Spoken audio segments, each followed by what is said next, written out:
Pastaj ndërprerja e dytë? Ndërprerja e dytë ka qenë vetëm 6 muaj. Kam qenë për forcim me Dinamon në Dinamoviad në Pekin. Po. Dhe atje shkum për forcim unë, Bujari, dikush tjetër, s'ka rëndësi. Kur u kthem Budapest, më thonë që duhet të rish, sepse në atë kohë unë isha inxhinier në kombinat Mishit, ishe në ndërtim, dhe ishim 3, një elektrik, një mekanik dhe unë si teknolog. Do rish, sepse ata e ndërtojnë hungarezët. Po. Dhe kështu që qëndrova atje, nuk u ktheva në Tiranë me shokët, po kur u kthym pastaj, erdhi me vete dhe një nga teknologët më të mirë të Hungarisë të asaj kohës, ishe me Nam Hungaria për produktet e Mishit. Kështu që u detyrova një 6 muajsh prap të mos aktivizohem.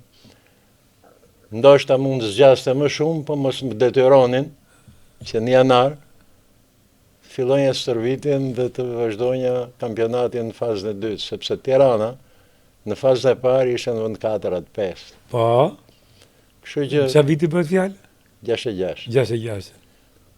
Me rikthimin aty, në fazën e dytë, i fituam pothuajse gjithë ndeshjet dhe dolëm vend dytë. Kjo ishte shkputja e dytë. Domethënë, ishte pesha e Vasoshakës që e çojnë vend dytë. Rastësi ndoshta, po. Po jo. Rastësi ndoshta, po. Po, edhe e treta pasa? E treta kur e lash i bora ekip në femrë. 72-shin. 72-shin. Këto dy ndërprerja ndikun në gjendjen fizike për të rimarrë veten? Jo, se sa isha në Çeki, nuk, sepse nga që nuk kisha mundësi të shkonja të stërvitesha në basketbol, kupton se ishte larg, më morën në ekipin e handbollit, dhe kam luajtur handboll. Ke luajtur dhe handboll? Kam luajtur handboll një vit. Një vit në Bratislava.